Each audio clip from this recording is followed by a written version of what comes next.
Okay, so this is the June 2010 paper, which used the Bourne Identity as the excerpt for section A. I'll give you $10,000 to drive me to Paris. Ich denke, ich bin total bescheuert, oder? Ich denke nicht, dass du bescheuert bist. What is this, a joke? Some kind of scam? No, it's no scam. And I'll give you another 10 when we get there. Jesus.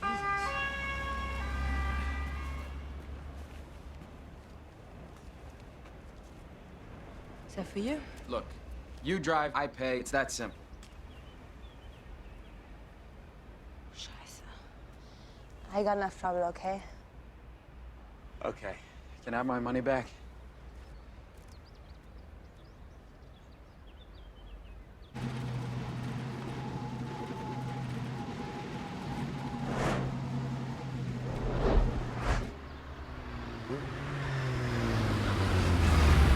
All right, go. Keep going.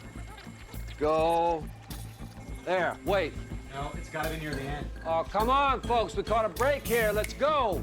Okay, I'm up. We're getting grids. Airline, train, hotels. Just get the hospitals. address, the street. Gun in sight. There we go. I got it. I think I got it. Is it him? Unreal. This is 38 minutes ago. Hey, Zurich police are looking for an American man carrying a red bank bag. He just tore up the embassy and he put 2 cops in the hospital last night. Get everybody up. Do it now. I want them all activated. Wait, all of them at the same time? You heard me. I want Bourne in a body bag by sundown. All right, let's get a map up here. Come on, folks. Work it. Ya tengo los kids getting up there.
So I went and I took all the money I had and I went in with friends and we took over this really cool surf shop outside Biarritz, which was right by the water. It was amazing.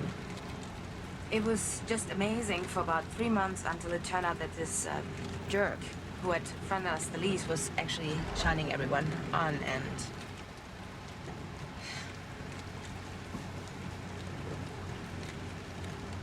And what? What do you mean, what? Listen to me. I've been speed talking for about 60 kilometers now. I talk when I'm nervous. I mean, I talk like this when I'm nervous. I'm gonna shut up now. No, don't do that. I haven't talked to anybody in a while. Yeah, but we're not talking. I'm talking. You've said like 10 words since we left Zurich. Well, listening to you, it's relaxing. I haven't slept in a while, and I've had this headache. It's like a constant thing inside my head, and it's just starting to move to the background, so... Section A. Answer all questions. The extract is from the film The Bourne Identity, director Doug Liman, 2002. Jason Bourne has lost his memory. He is slowly finding out that he is a killer for a secret organization. The organization is trying to hunt him down.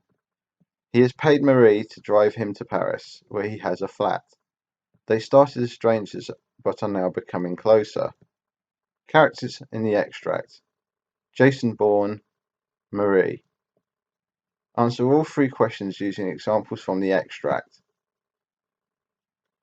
Explain 2 ways the characters and/or events in the extract fit the action-adventure genre. And this is worth, as always, 10 marks. As with most questions in this exam, there is no one right answer, just so long as you justify your points. Some of you just listed them numerically, and this is a very sensible way to tackle it, so I did the same this time. Here's my answer. 1. The characters, Jason and Marie, are typical of the genre as they fit into props narrative theory. Jason represents the hero archetype, whilst Marie fits the helper archetype, albeit reluctant at first. The action-adventure genre always has a hero figure, and that person is almost always assisted by 1 or more people. The idea being that an adventure is best when it is endured and enjoyed as a shared experience amongst the characters. 2. The events fit the genre because the hero, Jason, has found himself in peril that he alone cannot get out of, and therefore needs help from someone. This both fits and is a frequent narrative device in the genre, because it would be boring for an audience to watch a hero whom experiences peril and overcomes it with ease on his or her own every time. There needs to be some way in which the hero faces peril he or she himself or herself cannot get out of. And it is then when he or she learns the value of teamwork when someone comes to his or her assistance. As often occurs in the genre, the hero finds himself against an enemy closing in whilst he tries to investigate a mystery the enemies want kept hidden. And that got the full 10 marks. So that was 5 marks per reason. And you only need 2 reasons because it's what it says. And literally, if you see, I split that. Point 1, I literally focused on characters. Point 2, I focused on events. Question 2. Explain how each of the following is used to create effects that fit the action-adventure genre. Soundtrack, camera work, editing, mise-en-scène. And this again is worth 20 marks. So again, my personal advice to you is when you make your notes, 5 points, all right? 5 bullet points. Make your notes in bullet points when you write actually your notes during the screenings, because this will help you marshal your thoughts. And trying to keep the bullet points fairly brief, just enough to trigger your mind to write more based on that 1 bullet point. So for soundtrack, my notes say, I quote at first, I'll give you $10,000 to drive me to Paris. Notice I didn't even write Jason or anything like that. It's obvious who says that, so I didn't bother writing that. Save yourself time wherever you can. And then I wrote, Bourne turns away as he sees police car go by in background. Emphasizes that he's a wanted man. So there, I didn't just write what happened in the actual clip. I said why it's important, which is what you should do. You're not there to novelize whatever you see, all right? Any mug can do that. You need to analyze and say why that is the case, even if it's obvious. It's obvious, isn't it, that if there's a police car going by and he turns away, that he's obviously got a problem with the police. He's probably wanted. We know that by his body language and what he does, his behavior when he sees the police car. This is all obvious when we watch films. It's obvious to you, but the fact is you need to make it plain in the exam. Then I wrote, both are silent in car as she looks at him while driving. Intrigue. So in other words, again, I give a reason at the end. One word, intrigue. So the idea is that because they're both silent, that could be boring, but the fact is it's intriguing because we don't hear them speak, and given the circumstances in which they met, we don't know how she feels towards him, or whether she'll rat him out, snitch on him to the cops. We don't know, so therefore we're interested. Jazz rock score as the CIA men look for Bourne on their computers. I want Bourne in a body bag by sundown. Adds to sense of danger and increases the peril Bourne is in. Use of the term by sundown evokes old westerns. Digital ticking beeping on devices. Constant ticker tape sounds suggest lots of urgent communications are being made with the CIA. Expressionistic whoosh sound as we see brief image of a gunman. Marie has started chatting away to Jason near the end of the clip. She suddenly stops. Quote, I talk when I'm nervous. And then the last bullet point for this, quote again, listen to you is relaxing. I haven't slept in a while and I've got this constant headache. And there's cars whooshing by throughout this chat between Jason and Marie. Mise en scène and camera work notes. Remember what I said? You should club these two together because you won't have time to write about each of the bullet points individually. And mise en scène and camera work go together very, very well, okay? Because one's about just the image and camera work is about fluid, the camera moving, all right? So here's my notes for this. Reaction shots cross-cutting between Jason and Marie talking by car. Wide shot as police car goes by and Jason turns away. Side profile shot, both Jason and Marie in car. Wide shot of the car driving in town. Whip pans create excitement as the spies, CIA, I wrote in question mark because they don't say anywhere, so I just guessed they were CIA. Try to find Jason in their secret lab using PCs as advanced searching tech. Notice there I just abbreviated the word technology. Save yourself time, all right? Just abbreviate things you can. Don't start writing out long words in your notes, all right? But do write out in full in your actual response. Then I wrote, superimposition of map over shot of town makes the fact that the CIA's task of finding Bourne is complicated clear to audience. Crane shot of Marie's car driving in mountains. So this relies on you really doing your revision and making sure you know what different shot types are and camera work words, what a whip pan is, what a wide shot is, what a side profile shot is, what a reaction shot is, what's cross cutting.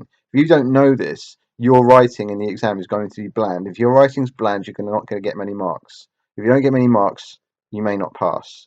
So that's how very, very serious this is. You must pay attention. Editing. Shot reverse shots as Jason and Marie talk in street by her car. Close-ups in car, shot reverse shot. Awkward facial expressions, no talking at first. Frequent whip pans and cuts in CIA room. Rhythmic editing. Fast cutting maintains audience's attention. Lots of cuts, pans. Lots of movement to keep the audience's attention.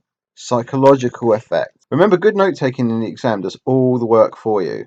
All I'm going to do with my actual answers is flesh out the bullet points into paragraphs, using each bullet point as the first sentence, then riffing off that.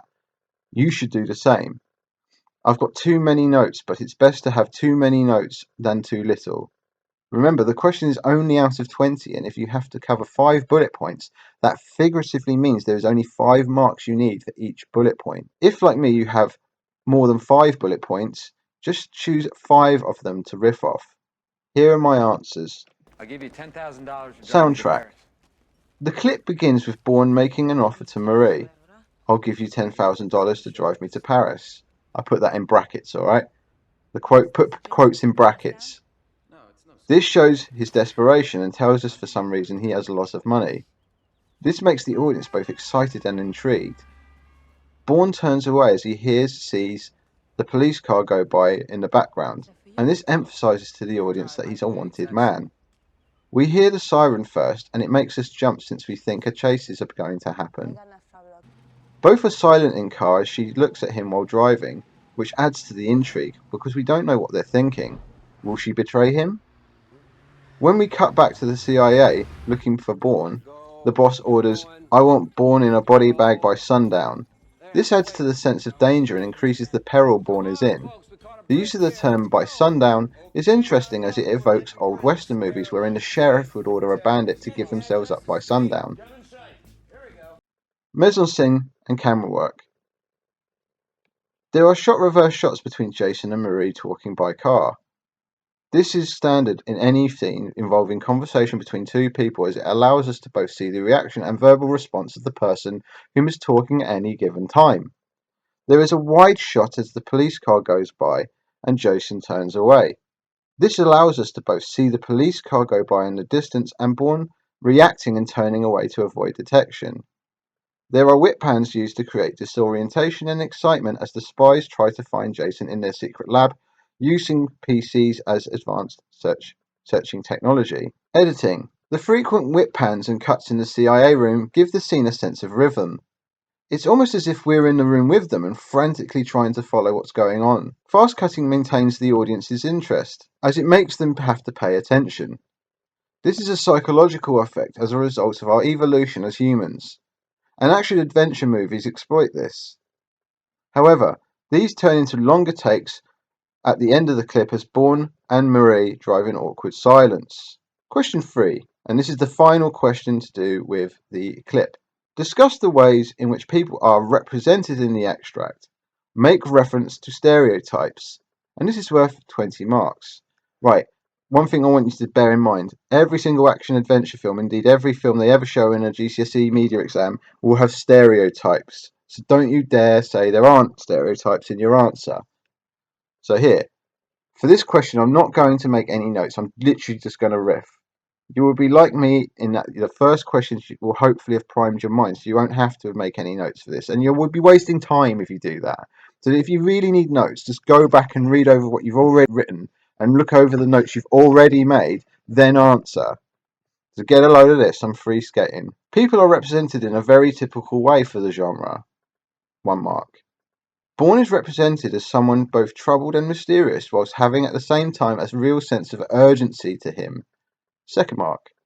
This is typical of the genre, as this has been done for many brooding male action heroes in many action-adventure films before this one. 3 mark. In fact, the film is pretty much a rip-off of Hitchcock's North by Northwest, as well as 3 Days of the Condor. 4 mark. Which both feature some troubled hero being hunted by special agents for reasons they do not know at first, but by the end of the film, they do. 5 mark. In terms of gender, the film can hardly be seen as post-feminist, since the woman character is renegated, as always, to a supportive role. 6 mark.